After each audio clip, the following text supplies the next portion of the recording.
It is a common misconception that intuitive eating means you have to choose everything you eat in the moment, that you can't plan or prep ahead because what if I don't want that thing? What will I do then? Friends, intuitive eating shouldn't turn into another set of rules. That's kind of missing the point, don't you think? Of course, using meal planning and meal prepping as a way to control your food intake is not what intuitive eating is all about either. So how do you reconcile the benefits of meal planning with eating in a way that is both nourishing and intuitive for you?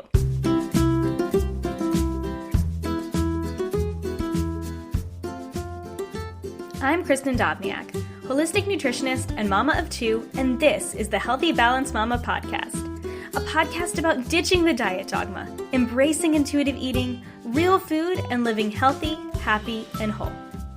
Please note the information and opinions on this podcast are intended for information and inspiration only and are not a substitute for professional medical advice or treatment. Please consult with your healthcare practitioner before making any changes. Now, on to the show. It's no secret I'm a big fan of meal planning and meal prepping to simplify healthy living.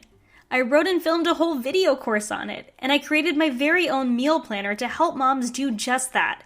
Simplify their family's meals by planning ahead and doing some light prep to ease the burden of meal preparation throughout the week. Planning meals ahead has some big benefits. Number one, meal planning saves time at the grocery store. Ever walk into the grocery store with a list of the basics, milk, eggs, bread, that kind of thing, and leave with an empty wallet and a cart full of food you have no idea what you're going to do with? I see so many moms in this pattern.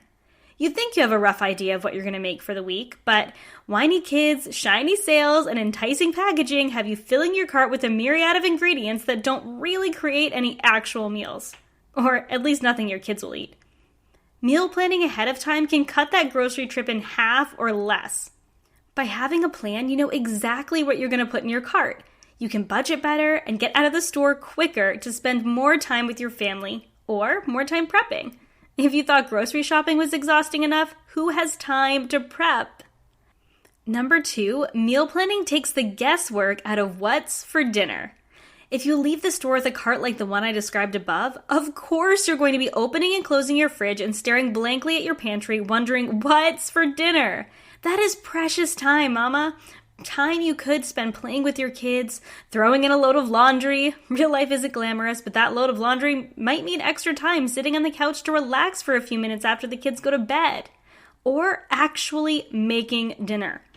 Dinner comes together faster. You have more buffer time in the evening without screaming kids tugging on your legs asking for another snack. You've got this, girl. Faster than a speeding bullet, she rushes in just in time to swipe the penny out of the toddler's mouth. With superhuman strength, she carries bags upon bags of groceries up the stairs while carrying a flailing 30-pound tornado. She moves with power and precision as she picks up hundreds of tiny Legos off the floor.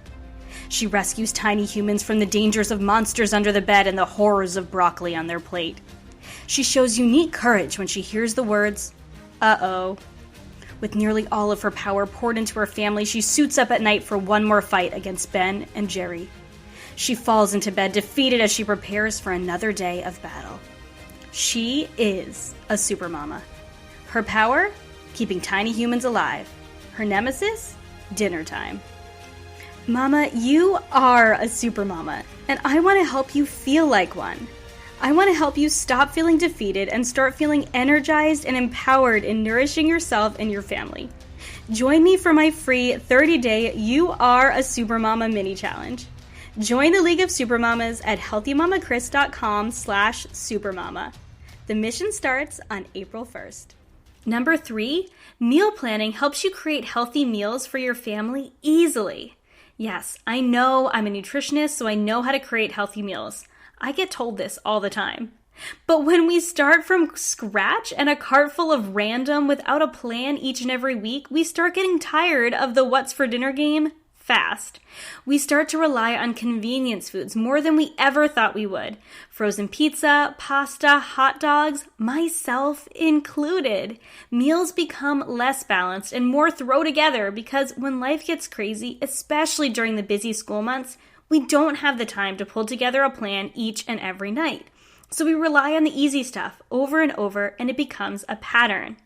But there is a different way, Mama. You can still throw things together. When you have a plan ahead of time, throwing things together becomes more nourishing and easier to create meals that fit your family's needs. Number 4, meal planning saves a ton of money. Planning ahead means you can plan your groceries ahead of time. Write a concise list of exactly what you need. No more cart full of random. I recommend keeping a list of staples on hand as well. But when you at least go in with a list and a budget on hand, you can much more easily make sure you're only buying what you need and sticking within your allotted budget. But despite the benefits, meal planning can also easily be abused as a way to obsess or control your food intake. So today, I thought I'd share my best tips for meal planning to simplify your mama life while still maintaining an intuitive mindset around food. First, skip those pre-made meal plans you get on the internet. They don't know you or your family's preferences, your schedule, or what truly satisfies you and works well for you. Instead, I recommend creating what I call a family favorites list. A family favorites list is exactly what it sounds like. A list of meals you know your family enjoys and you can already make. You can always try new recipes and add recipes as you come to love them. But what this creates is a go-to list of tried and true meals you know you and your family love, to eliminate or at least manage food fights amongst your kids and easily create satisfying meals. I'll put a printable template for your family favorites list in the show notes for you to grab. So here's the deal. What if you have all these meals planned and you don't want anything on the plan? There's a couple options. Number 1, having a family favorites list does help to remedy this some. You're less likely to encounter this situation. But you can always keep in stock items you know your family enjoys. So when you really don't want what you have planned, you can pivot and use some other ingredients on hand. Having freezer meals helps immensely with this. A couple times a month, double portions of whatever meal you're making. It could be a soup, a stew, a chili, all of these work really well, and just freeze it. So if in the event you need a quick meal or you don't want what's on your plan, you can shop your freezer rather than having to run to the grocery store. But there's always that option too. You can always go and create a different meal. Remember, there are no rules. It might take another trip to the grocery store, but you do have that freedom, friends. I want to assure you. Back to meal planning. When you're planning meals, I always recommend just planning 5 meals. Here's why. It's inevitable. Life happens. Things come up, schedules change, and exhaustion comes over us. So we grab takeout one night, we shift things a bit, and to avoid having extra food that might go bad, plan for just 5 days, knowing very well you'll likely eat out or grab something quick one night, or one night can be leftovers. Nothing wrong with that. Or even something easy, say breakfast for dinner. Or you can simply pop into the store and create a different meal. Is that ideal for your food budget? No, but I find having that flexibility within your meal plan allows you freedom that planning for 7 days at a time just doesn't. And it tends to create more food waste too. You'll still have a solid plan, you'll still save money, but you'll have more freedom. And that's the name of the game, isn't it? So when you plan your meals, don't forget to check your calendar. This is a check yourself before you wreck yourself reality check. If you don't know what's going on in your life, how can you plan for it? The first step to a successful meal plan is determining what you have going on, when, so you can plan appropriate meals. Out until 7 at practice and rehearsal and need dinner ready stat when you get home? Get that slow cooker going early. Have a bit of extra time, but the next day is a doozy? Take some time making a bigger meal like a roast, whole chicken, chili, or stew, and do leftovers the next night. Or you can freeze those. Remember to plan for your life.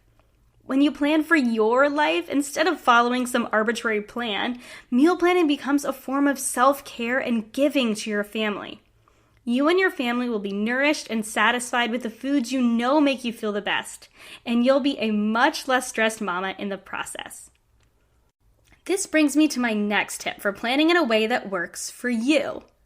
It's okay to leave the idea of recipes behind. I love a good recipe, and I love to create them for you. But just because I create recipes doesn't mean I don't appreciate throwing together meals from ingredients. That's one of the reasons I meal prep, so I have the ingredients on hand to create nourishing meals without needing to follow a recipe every time. If you're the creative type and you want more freedom in this area, or recipes feel daunting, plan your meals around a couple different proteins, veggies, and starches, and adjust as you go. Chicken and veggies is sufficient on your meal plan. You still have a plan, but you can be flexible with sauces and preparations and doing it in a way that fits your mood. This also helps to simplify meal prep and cook once, eat twice, which every mama knows simplifies meals big time. I also love Kylie from I'ma Eat That's How to Grocery Shop When You Don't Have a Plan method. She calls it the 5, 4, 3, 2, 1 method, and I will link to her blog post in the show notes. She's got a great blog. But basically, she chooses 5 snacks, 4 proteins, carbs, fruits, and vegetables, that's 4 of each, 3 fun drinks, 2 sauces or cheeses, and 1 frozen meal to make life easier. And she bases her grocery list on this, and her meals on this. It's genius, right? It works for those who don't want a specific plan and want a lot of choice, but need sufficient foods on hand for meals throughout the week. So if you're someone who likes a detailed plan, stick to the 5-day planning method I mentioned above. If you're someone who wants more creativity, this method might work great for you. Having a few pantry meals on your family favorites list helps with this too. You can use items you have on hand, use up leftovers, and make meals in no time, but still have a general idea of what you're cooking. There are no rights and wrongs when it comes to meal planning. These are all tips to help it work for your life. We are about simplifying and making this healthy living thing easy. So my last tip for meal planning intuitively is don't forget about breakfast and lunch. You don't need to plan these out per se, but have a couple options each week and perhaps a pantry option too, like oatmeal or cereal, something like that. So you know you and your kids enjoy and have a choice and aren't stuck eating whatever because that's all you have, which is unintentionally restricting. This goes for snacks and even desserts. Having options is so key, so make sure to include those on your meal plan. Whether it's dark chocolate, fruit, your favorite cookies, or Lara bars, have options for all of your meals. There are no rules. So how do we plan meals and maintain an intuitive approach? First, skip those pre-made meal plans. Instead, create a family favorites list of meals your family loves. This doesn't mean you have to go out and test a dozen new recipes to create a list. Add what you know your family loves now and try 1 to 2 new recipes a week for a while. And this will help you create a varied list. Second, only plan for 5 days. Life happens, so plan for it.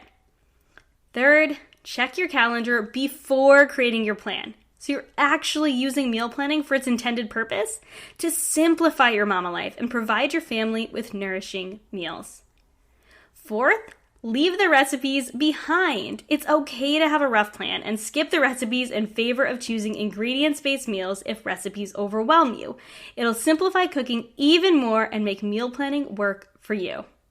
And last, don't forget about breakfast, lunch, snacks, and even desserts. Make sure that you're always planning to have options on hand so you can pick the meal that sounds most nourishing and delicious to you in the moment. This doesn't mean you need to plan elaborate lunches, but it does mean that you have a choice each and every day. Friends, I hope these tips were helpful in helping you plan meals to make your mama life easier without obsessing or feeling like you need to throw away the idea of eating intuitively to make meals happen in real life. There is a happy balance, mama. I promise it's just a plan away. And if you want more tips and my full method for planning meals for a healthier mama life, check out my Healthy Mama Meal Planner at healthymamakris.com/meal planner. There's a print or a digital printable edition for all of your meal planning needs. Get 10% off using the code PODCAST in all caps. Thank you so much for tuning in.